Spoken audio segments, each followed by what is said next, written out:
Warning, the following program contains explicit, violent, and disturbing content intended for mature audiences only and is for educational purposes only. Any attempt to recreate or investigate this subject matter can lead to criminal prosecution, great bodily harm, and even death. Do not try this at home. Life as we know it is about to change. There are strong forces at work that many of us are unaware.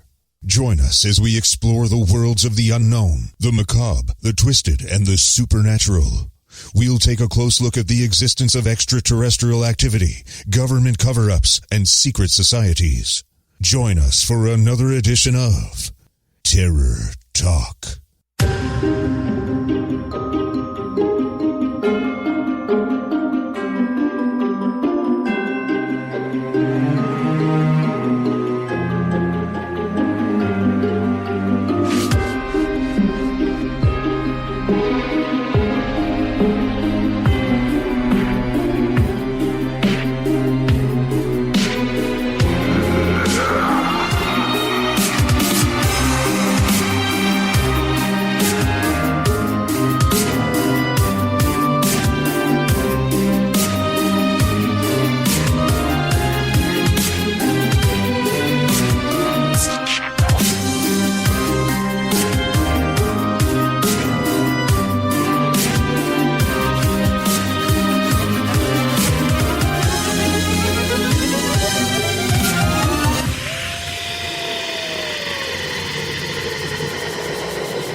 Welcome, everybody, to another edition of Terror Talk. And we're your host, Richard Aw. I'm joined by my lovely wife, Jill. Hello.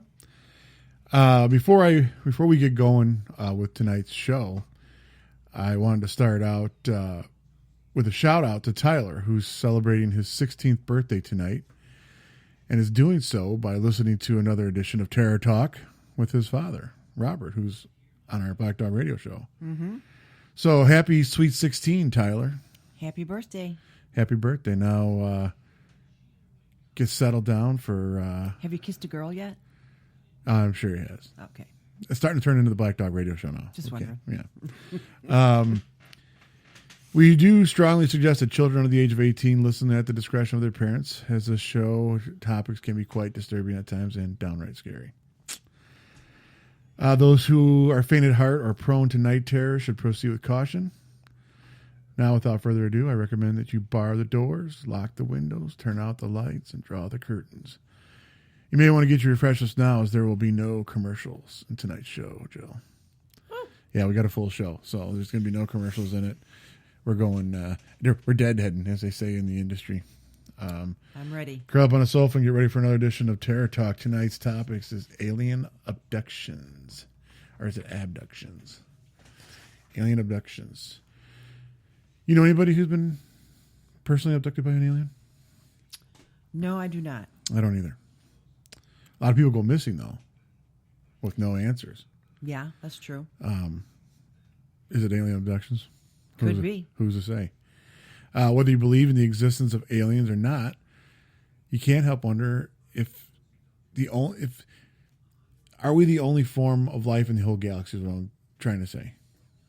Can't help but wonder. Probably not. I would think it's so vast and that there must be something else out there. In all the other galaxies that lie beyond our solar system, are we the only planet that has any form of intelligent life source? You know, maybe you've got bacteria you might find on a different planet, but I'm talking intelligent life form. Mm-hmm. And like you said, the galaxies are so vast, we don't even know a fraction of what lies beyond our solar system. I don't know the answer, but I can tell you that millions of people report seeing UFOs, strange lights, phenomena, and worse yet, they report alien abductions. There's a vast amount of information on the subject, so much so that it was very difficult to research the topic and narrow it down to a 1-hour show. I have pages of notes here in front of me, and I will be referencing them often, so please excuse me if it sounds as though I'm reading from a script to you. Probably because I am reading my notes. I've got so many of them. So much information. It was just too much to commit to memory in such a short time. Nor would I really want to try, but... So I got a lot of stuff. So if it sounds like I'm reading it, I'm trying not to sound that way, but I am reading a lot of the information I'm going to be reading because I got it all typed out here. Much of the information I use is from Dr. David Jacobs, who is a UFO and abduction researcher and has been studying this phenomenon over 42 years. He is an associate professor at Temple University, having taught the only college-level course on UFOs in the United States. He is also the founder of the International Center for Abduction Research, or ICAR, an organization devoted to the dissemination of trustworthy information about UFO abductions. It almost kind of sounds like I'm setting you up for him to be on the phone as an interview. Okay. I'm kind of introducing him. Mm-hmm. I tried to do that. I probably should have checked to see if he's still alive. I don't even know if he is. I did come across some contact information. I sent a bunch of emails out. I didn't get any response. Oh, okay. I was going to try to get him on the phone, and if not tonight, earlier in the week, and try to do a phone interview and pre-record it. But that didn't pan out. Okay. But here's some information here I've gathered. Since the late 1950s, there have literally been millions of claims from people worldwide of being taken by extraterrestrial beings, often aboard a craft and into some kind of operating room where various invasive medical procedures are carried out. That's the part that scares me. Yeah. The medical procedures. Mm-hmm. I mean, the abduction would be scary enough because you'll be wondering, am I going to come home? Are they going to kill me? But it's all the tests and the procedures, and are they using, anything? Do they care if you feel pain or not? If they're going to jam an alien probe up your ass, do you get a little lidocaine first, or? Well, I have heard of these aliens impregnating these women, yes. Earth women, yeah, and then come back to get them when their pregnancy is almost due, and then they take the child. So they come back to harvest the baby. They come back and take the baby. Abductions are said to take place involving men, women, and children. That's the scary part, kids. Yeah. Regardless of age, culture, religious backgrounds. So dog's got something, as usual. So, whether you're in a car, bedroom, or backyard, alien abductions have been reported as both isolated and repeated incidents where people actually go missing for hours at a time, return without conscious memory of what happened. That's the thing, is they return without having any memory of what happened. So right. Often they have to be put under hypnosis to remember. Yeah, to retrieve that information, those memories. Well, they make you forget. So they do some type of mind altering thing to make you forget. Yeah. Humans are not the only ones who have been experiencing abduction-related phenomenon. This is something that I kind of found interesting. Reports of strange animal mutilations have been coming in since the 1960s from all across the world. Many of these cases involve cattle, horses, or sheep who are found dead and drained of all blood, often with specific organs totally missing from the body. Now, some of the shows that you watch and stuff, they see these animal mutilations and stuff, and I'm sure they mentioned aliens, but that doesn't come to my mind right away. Usually just like Chupacabra, or they're blaming it on a Bigfoot or something. So I think I would tend to lend a little more credence towards alien abductions than I would Chupacabra or Bigfoot. Well, a lot of times when they investigate these mutilations, they're so precise, and like there's nothing out there but like a laser or some other high-tech type of instrument that could make it like that perfect, or cauterizing it at the same time or whatever, that kind of thing. Limited media coverage surrounding these events usually implicates cult groups or natural predators. But this is highly improbable given that some of the common traits found at mutilation sites. And we'll get into these traits here in a second, but especially the sheep. I can totally see where a mutilation of a sheep, might get blamed off on a cult or some satanic ritual. Sure. Which I'm sure we'll be tackling someday here on Terror Talk. But as far as the cattle and horses, you don't really tend to associate that with satanic or cult type ritual things. The sheep you do, and a goat, something like that. Maybe a chicken. Chicken, yeah. But these mutilation sites, a lot of times they find little or no bodily fluids are found at the site. Where does all the blood go? How are these wounds inflicted without leaving blood anywhere? That kind of lends to what you were just saying. Mm-hmm. What instruments are they using that is so precise, so efficient that it's cutting open and cauterizing at the same time? It's able to obtain bodily fluids without leaving any puncture sites or, where did the blood go? It didn't evaporate. Right. Precise surgical or laser-like cuts are found, not torn, like you just said. If it was torn, I'm thinking predator. Right. A wolf, a bear. They don't have, even though they have razor-sharp claws and teeth, those are ripping and tearing injuries. Those are not precise, laser, precision, efficient cutting instruments, although they are pretty efficient. They are killing machines, those predators. Similar organs missing from animals are the udder, vaginal area, tongue, anal area, cheeks, jaw, sometimes the lips and eyes. So what would they do with that stuff they're taking? Yeah, I don't know. I can see the vaginal area because they're studying reproduction. Yeah, I can see that too. But a I tongue or eyes? Yeah, well, eyes maybe they're because the eyes are part of the endocrine system. Maybe they're studying that. Cheeks. I don't know. Maybe they're just looking for different tissue samples from various, especially the anus. Everything has an anus, and nobody needs to be studying it. No marks were found on the bones, which would normally be there if the cuts had been made by a knife or a similar instrument. Also true for a predator attack. Yeah. If something killed it, if a Satan group attacked the sheep and stabbed it and sliced it with a knife, the knife cuts clear through the tissue and it'll leave a mark on the bone. Mm-hmm. Same with a wolf or a bear or a cougar or something like that gets a hold of it. The teeth get through the flesh and make marks in the bone. Mm-hmm. So they're finding no marks in the bone. That's the mystery. Lack of any sign of predators or other animals eating on the dead carcass, as would be expected if the animal had died from natural causes. That I found interesting because we all know what happens to a dead carcass here.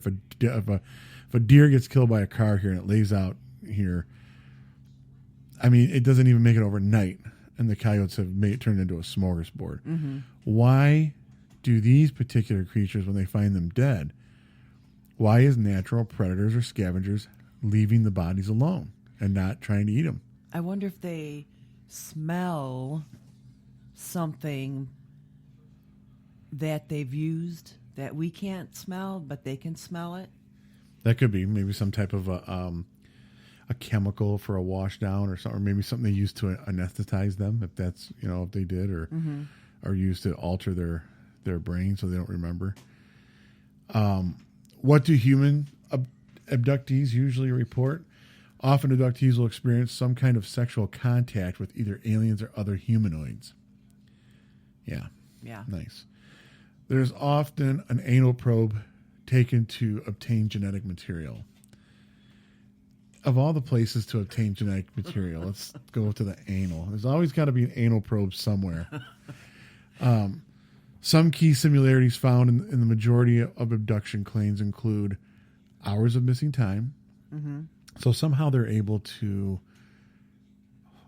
maybe not stop time, but stop that person's recollection of time or perception of time. There's gaps in memory. Mm-hmm. You talked about that. Mm-hmm. Whether it's from traumatic experience, like a PTSD type thing because of the experience, or if it's some mind-altering thing the aliens do, there are definite gaps in memory. Mysterious injuries, scars, and implants. And we talked about the scars and the injuries on the mutilated animals. Mm-hmm. Same holds true to the humans. Implants. Yes. What implants? Tracking devices. Tracking device.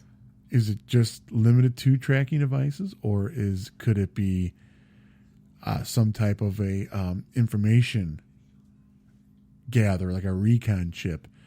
Maybe it samples DNA, maybe it samples your biological changes, heart rate, temperature, what hormones and pheromones are going through your body, so that at some point they can extract her, or maybe it's being transmitted. Mm-hmm.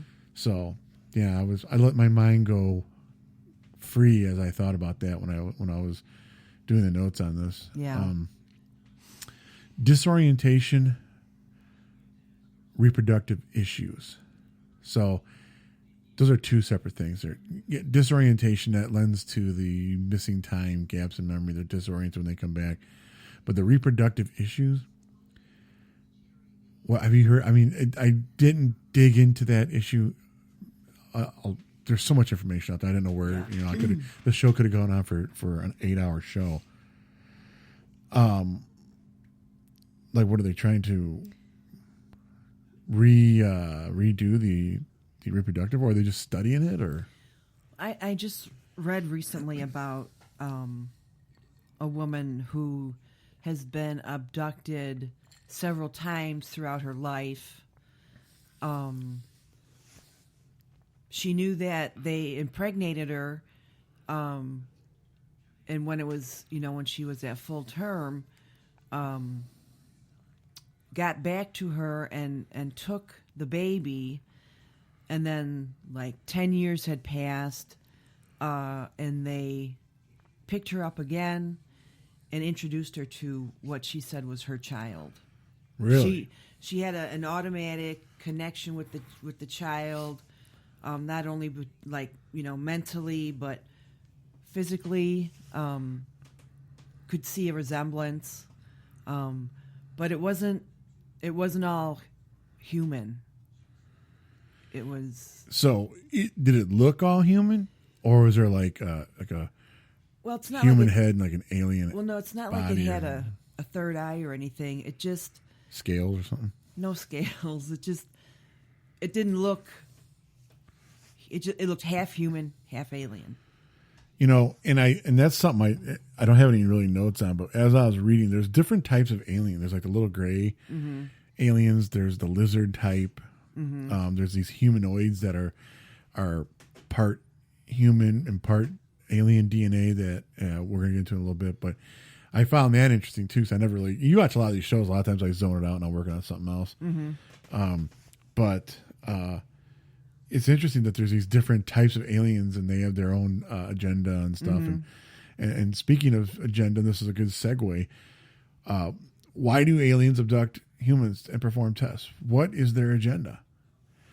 I did some checking into that, and the evidence suggests that the aliens are creating a hybrid species using a mixture of human and alien DNA. Kind of what you were just talking about. You look like you're about ready to say something. No, go ahead. This is an integration program where eventually the interbreeding will become successful enough to where these hybrid beings can walk among us undetected, yet their allegiance and consciousness would be a part of the alien collective. Mm-hmm. That's scary. Yeah. So they're like breeding their own, human hybrid spies amongst us for what, a takeover or something? That's what I've heard, a takeover. Takeover. I read a little bit about the Earth has precious resources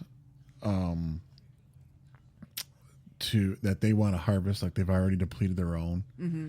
And they're kind of studying us and how could they get rid of us, mm-hmm. or how could they use us to their advantage. Mm-hmm. So what is the goal of this integration program after they successfully breed and integrate their hybrids? This is where things get a little more ominous and people have a hard time accepting the implications. We must keep in mind that the races who have been taking humans against their will have been doing so in absolute secrecy.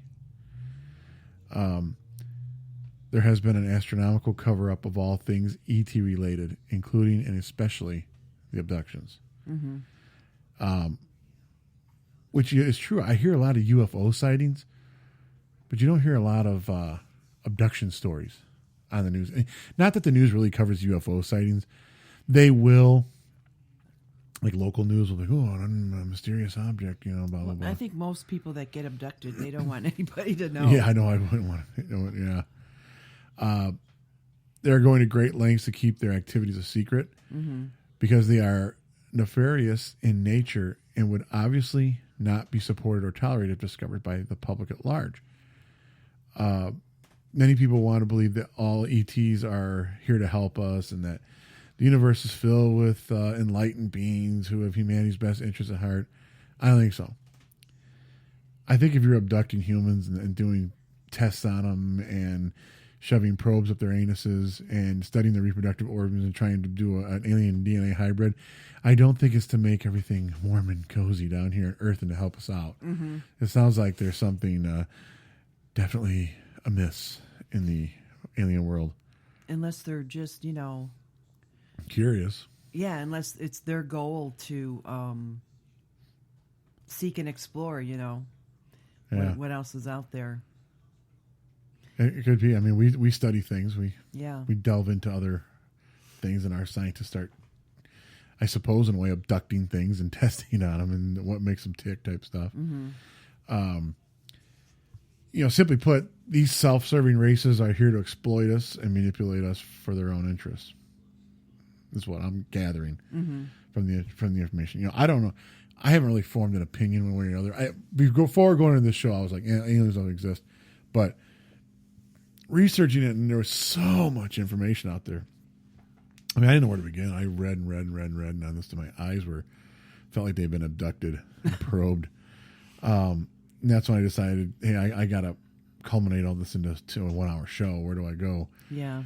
And that's why when I originally first started talking about aliens, I'm like, you just can't do aliens. You got to break it down. You got to do UFO sightings. You got to alien abduction. Aliens living amongst us. I mean, it's just so many ways this can be broken down. It's unbelievable.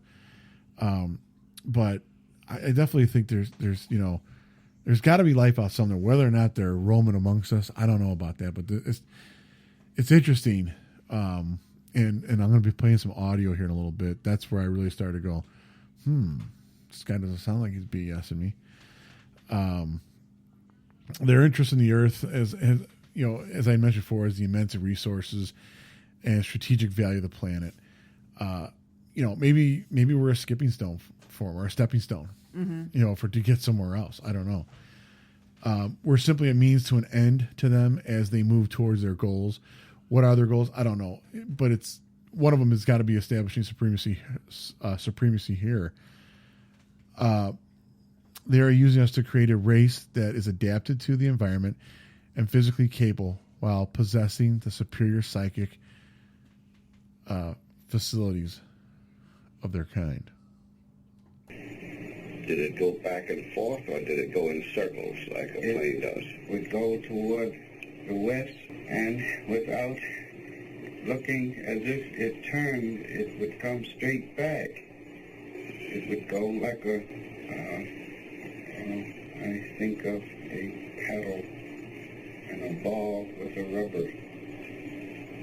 And you hit the ball, and the ball goes straight out and comes straight back without a circle. And I think only a jet could fly that fast, and I am hoping I can find a good place where I can stop and really see this thing, whatever it is. And I see a wigwam, and I recognize this place, and I feel safe. I feel less in the barren hostility. What is this place? Wooded area. What is this place? It is Indian Head. I had been there before, and I feel comforted that I see a familiar place. And I think I will get a good look at this, because Betty was very annoying. She was annoying by telling me, look, and I can't look. I have to drive the car. I want to wake up. You're not going to wake up. You're in a deep sleep. You're comfortable, relaxed. This is not going to trouble you. Go on.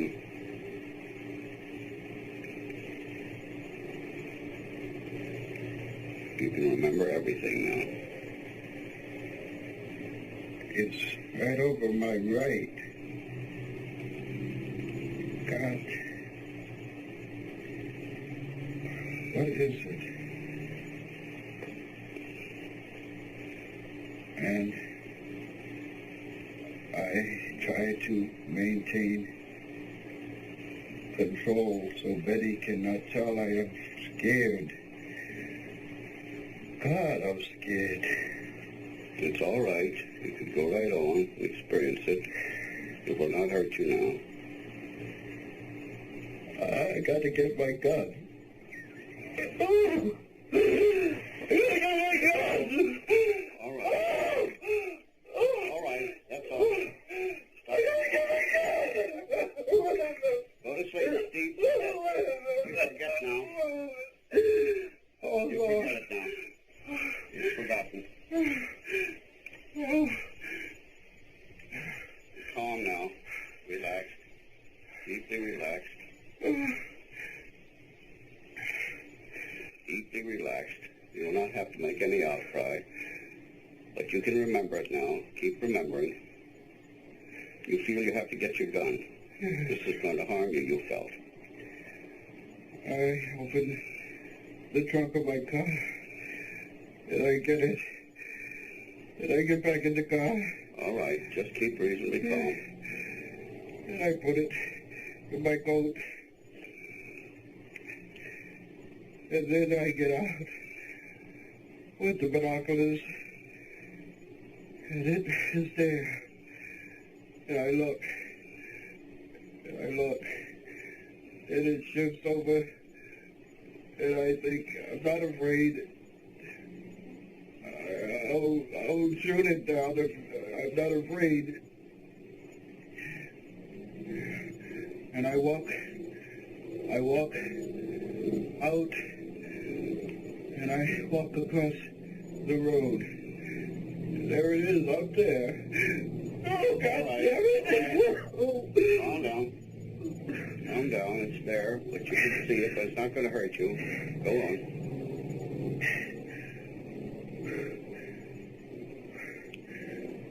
Why doesn't it go away? Look at it. It doesn't matter. Calm. It's not going to hurt you. There's a man. And the captain, what is he?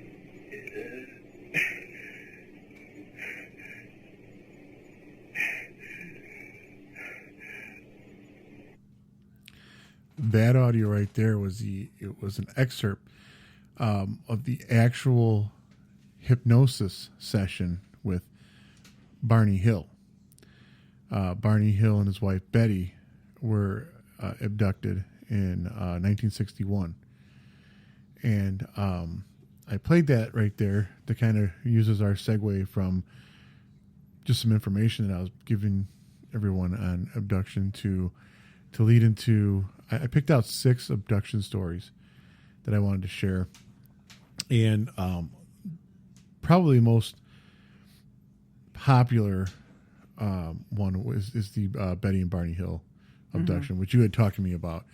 And we're going to get into that in a second. And I have some more. It was 40 minutes long, the recording I came across, Okay. and I cleaned up the recording. So there was a lot of pauses in between.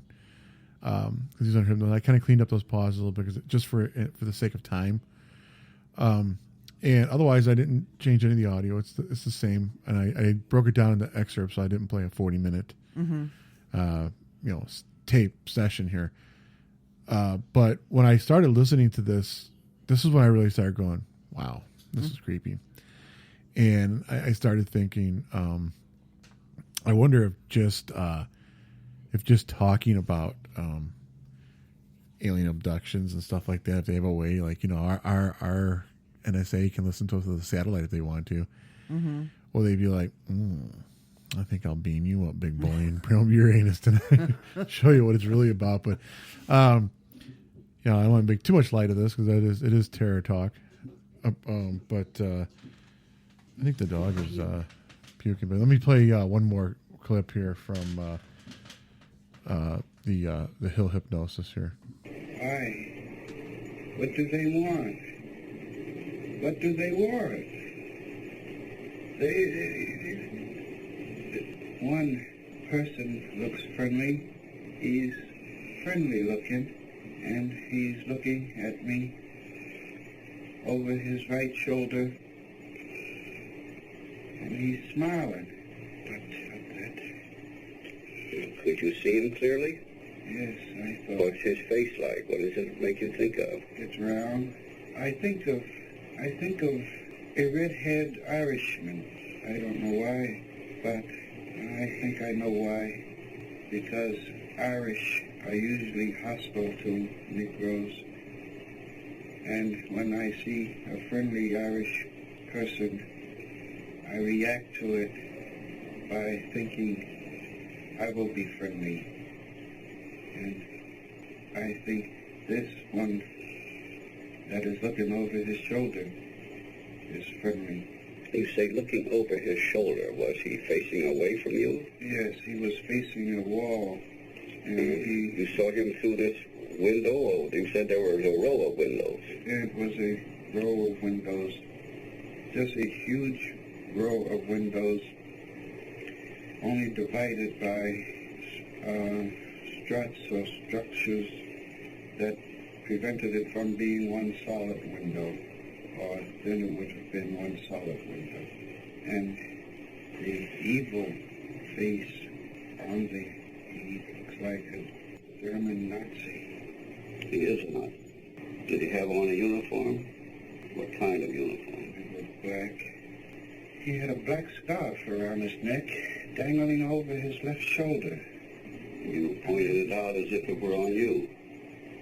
I never noticed that before. He had a black scarf on his neck. How could you see these figures so clearly at that distance? I was looking at him with binoculars. Oh. Mm-hmm. Did they have faces like other people? You say one reminded you of a red-headed Irishman. His eyes were slanted. I see it so. His eyes were slanted. But not like a Chinese. What was Betty doing all this time? I'm not close to her. I don't know. You're out there by even yourself, think of huh? her. You don't think of her. Is she saying anything? I can't hear her.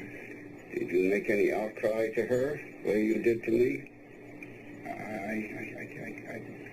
can't remember. I don't know. I did not. You would remember it if you did. I did not. But I know this creature, this leader is telling me something. He's telling you something. How? How is he getting it to you? I can see it in his face. Do you see his lips move? Yes? No, his lips aren't moving. Yes, go on. He's telling you. And he's looking at me. What did he tell you? Stay there and keep looking. Just keep looking and stay there. And just keep looking. Just keep looking. Could you hear him tell you? Oh, I gotta pull these binoculars away from my eyes. Because if I don't, I'll just keep staying there. Could you hear him tell you this? Oh, no, he didn't say it. You felt he said it. I know. You know he Just said it. there, yeah. Just stay there, he's saying to me. It's All right. pounding in my head. Just All don't right. pull the binoculars away. God, give me strength. All right. Pull them down. Run! Pull these binoculars down and run. God! It says for God, give me strength. I gotta get away. Oh!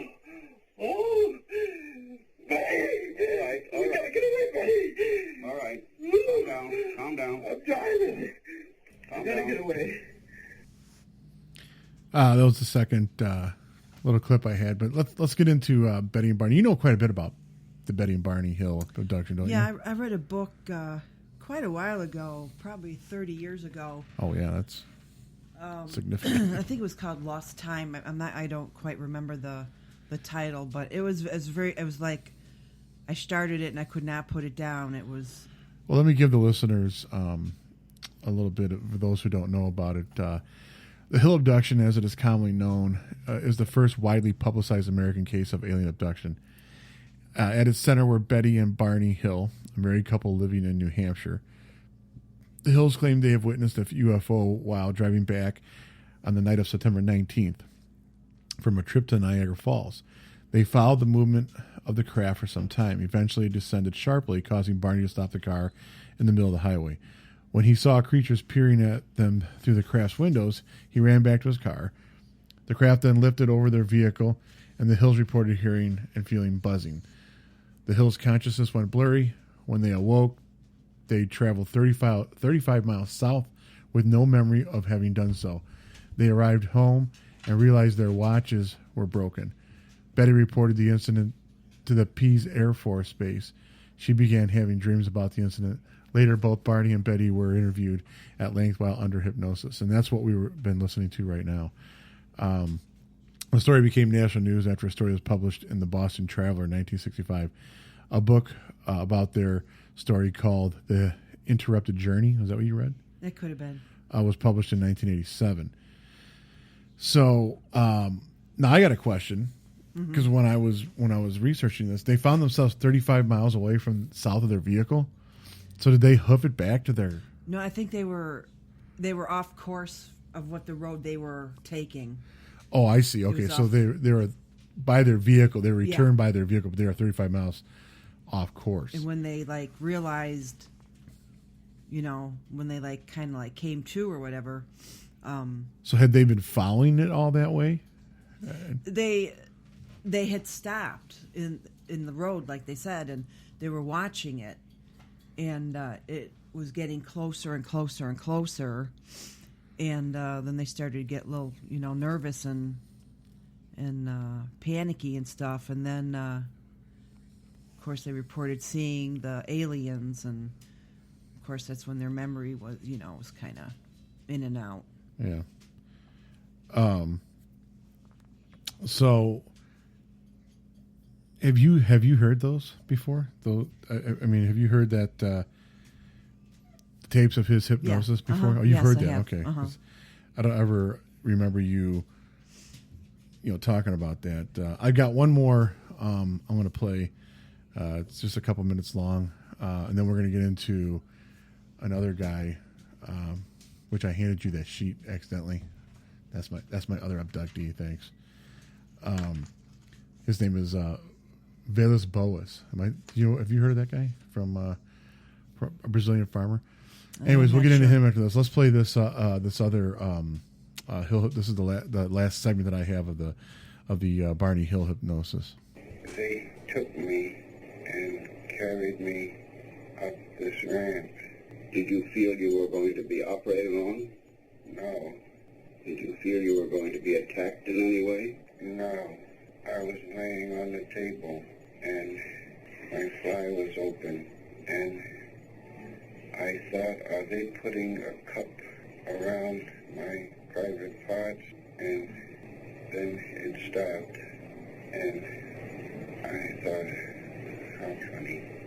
Speak a little louder, please. I thought, how funny if I keep real quiet and real still, I won't be harmed and it will be over, and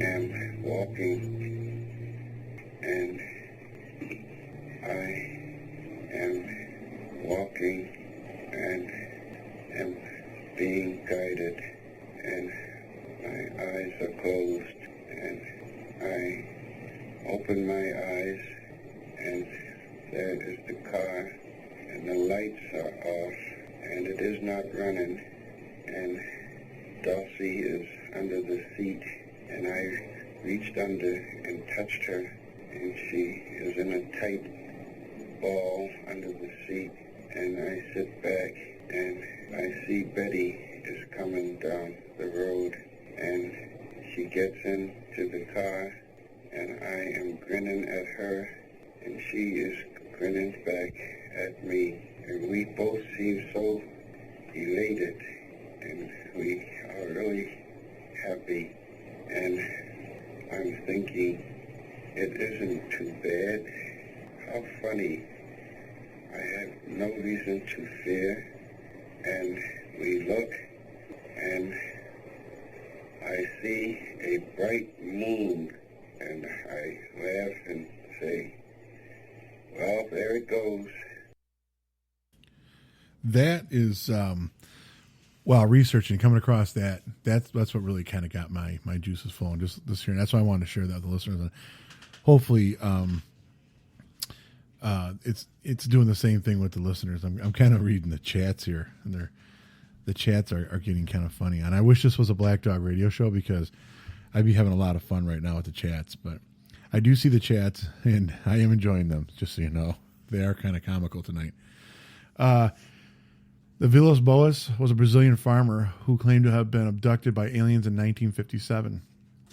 While working in the fields at night, he said he was captured by 4 5-foot-tall humanoids wearing gray overalls and helmets, who took them aboard their egg-shaped craft. He claimed that while aboard the craft, the aliens took blood samples from his chin. Later, he said he had intercourse with a female alien, whom he described as having blue eyes, long white hair, and bright red pubics underarm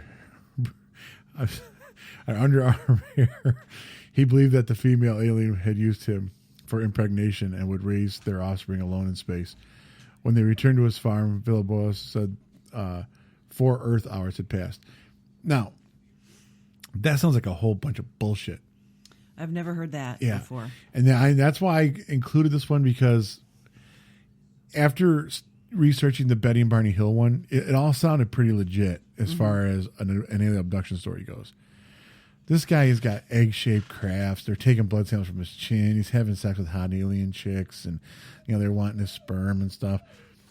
So I wanted to point out that some of these are just so far-fetched. It makes it hard for someone like me who's researching this, and they're trying to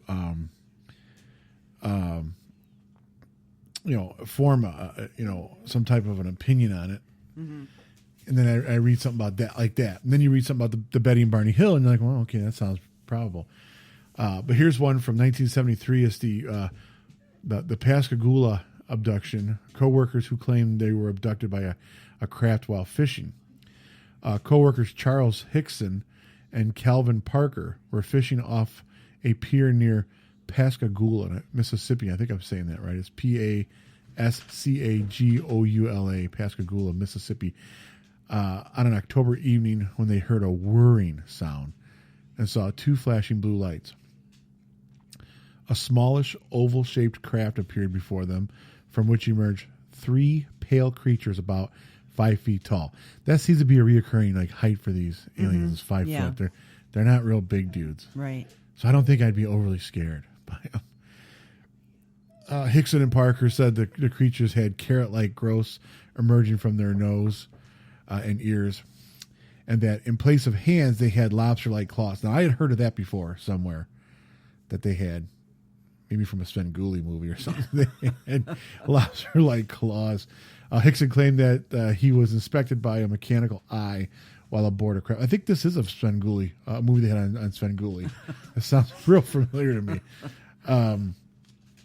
Let's see. In an interview 20 years later, though, Parker provided a detailed story of inspection, including telepathic communication with the beings. Upon reporting the incident to the police, Hickson and Parker were questioned.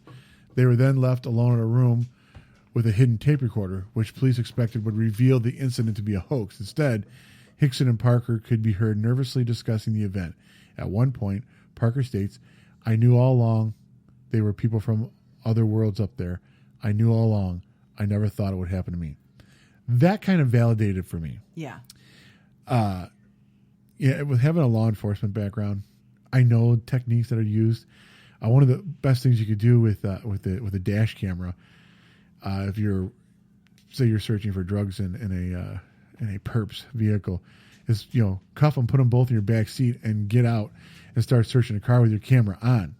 Mm-hmm. And pretty soon they start going, where is it, dude? It's in the hubcap. It's in the hubcap. You know, they start discussing it. Mm-hmm. So, I mean, that kind of tactic does work.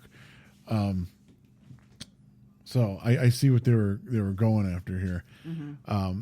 Here's a story of Travis Walton, 1975. That's the fire in the sky. That's the fire in the sky one? Mm-hmm. Okay, this is a logger whose crew claimed to see a craft. Mm-hmm. Yep.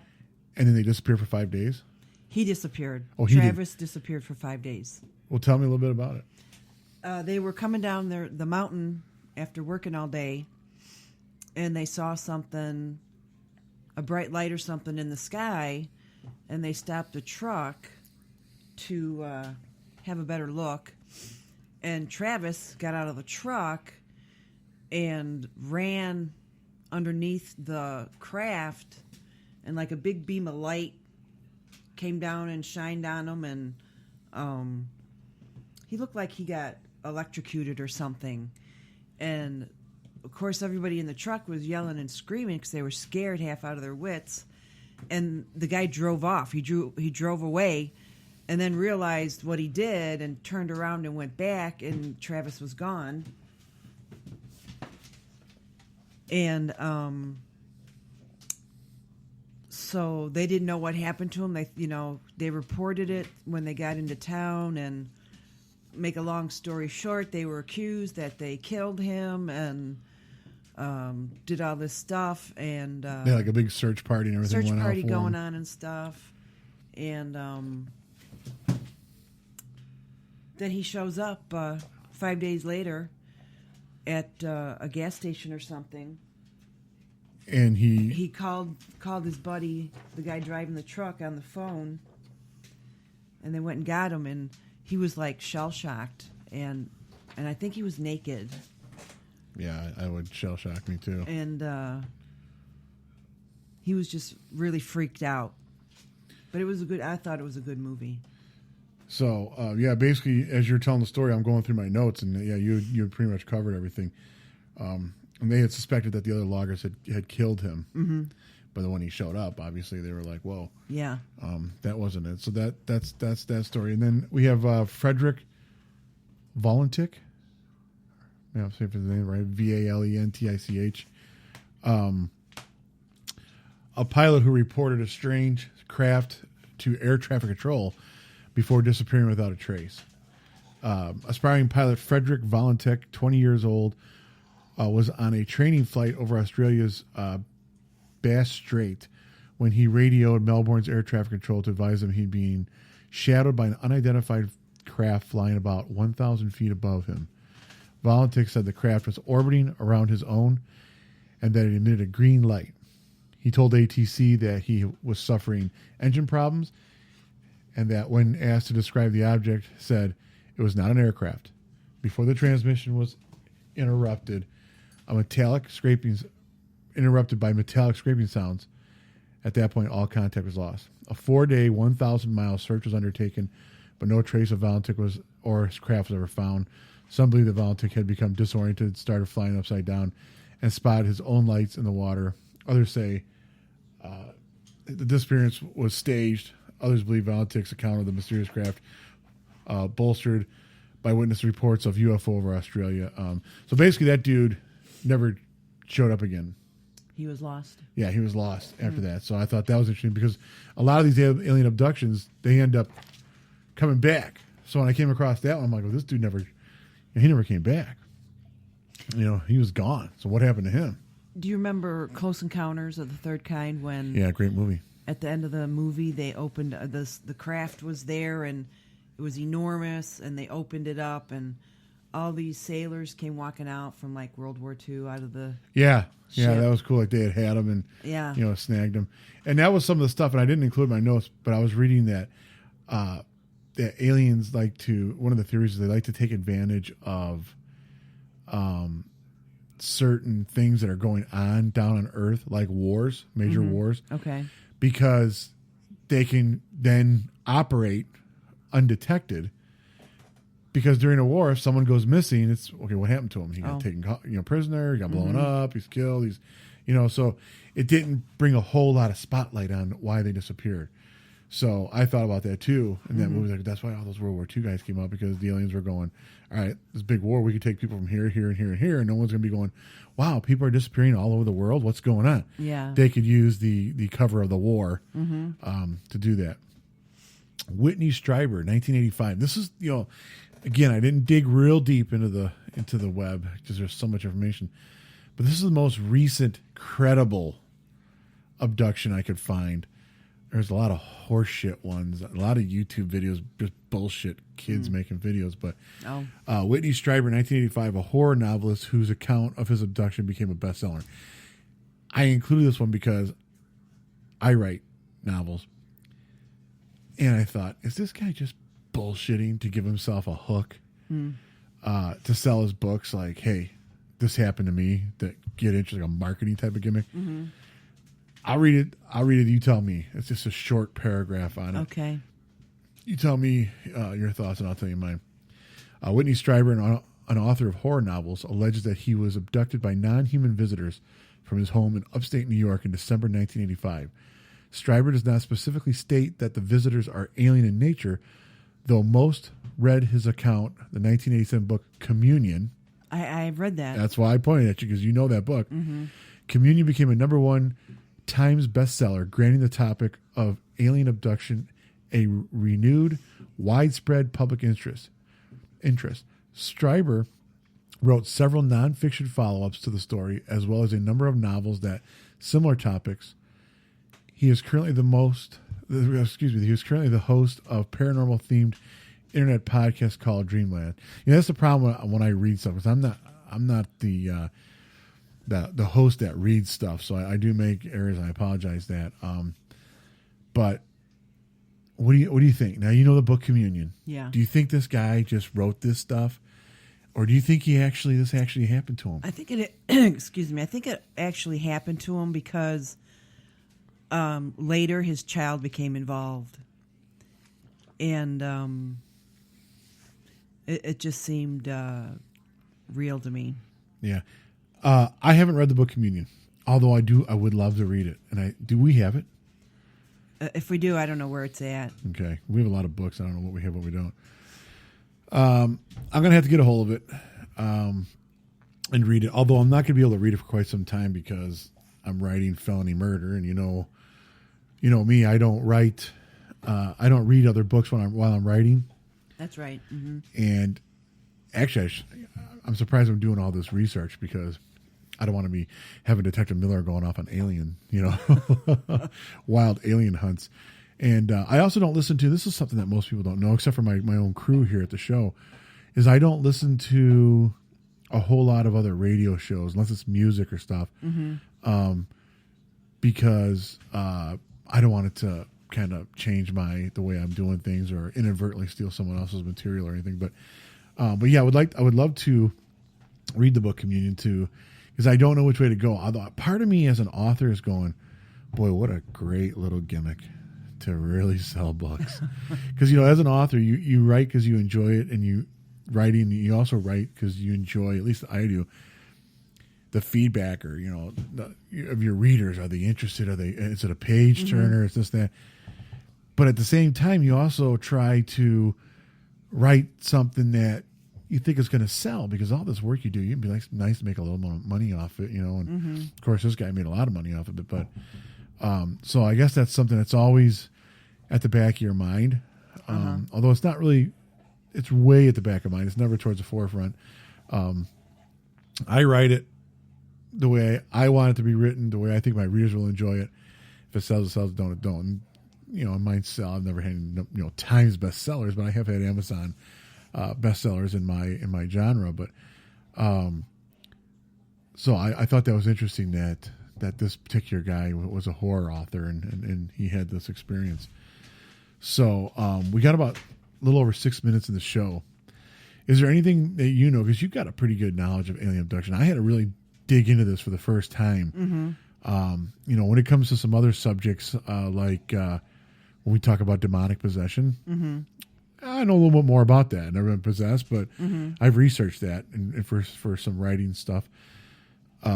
Is there anything that you would like to touch on these last few minutes that I haven't covered, or some stories that you know about that you could talk about? Or Well, I remember my twin sister telling me she was leaving work. who's probably listening, so why don't you give a shout out to her? Hi, Pally. Love you.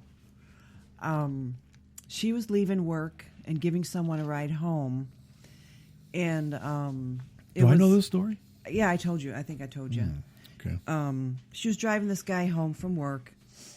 And they were What year are we talking? I'm sorry to interrupt We're you. talking in the 70s. 70s, okay. To give the listeners a Okay. little mental picture. So And she was giving this guy a ride home. And the subdivision I know where they were is poorly lit. It's a dark subdivision. And she dropped him off and, continued driving. And she saw a light in her rearview mirror following her, like a ball of light oh yeah, really? following her. And, she kept watching it. And then I don't know if she stopped or she slowed down or anything like that. I don't know. And then it just flew away. It was gone. Any time loss did she notice? Was there I don't know if she ever checked to see if there was any time loss. that's her only recollection of that? There's no other. I've never seen anything. The only thing I saw recently, I told you about. I was driving to work. It was early in the morning. It was still dark out, and I saw a falling star. What I thought was a falling star, and then it turned green and disappeared. To jog your memory a little bit, this was probably 15 years ago, maybe. I was headed over to KJ's house one night. Have you told me this before? Yeah. Okay. And remember, there was an unexplained loss of time. I didn't see no bright lights in the sky, but at the time we attributed it to paranormal because of some research we were doing. Do you remember what I'm talking about? Yeah, I don't want to get too much into it because we were doing paranormal, and I'm saving that for a different show someday. Okay. Remember we were doing all that stuff with the hat and all that crap? Yeah. And I was headed over there. That wasn't unexplained. Like a half hour was missing. Right there. But I wasn't abducted. My anus felt normal. But that was, and I attributed that to paranormal. So it's really interesting. And like I said, so much to cover in a 1 hour show. But do you think they can hear us talking right now? Do you think they know who's listening to our show? We both probably have anal probes in right now. We just don't know it. Well, you will later. You think? Do you think our listeners are going to be subject to maybe some spotlight on them that Either they're that listening? or some nightmares. Night tremors? Night tremors. I don't know. It's hard to say. But interesting topic. I never was really that interested. And sometimes that happens. You're not that interested, and then you're kind of forced to do research on it, and you're like, Yes.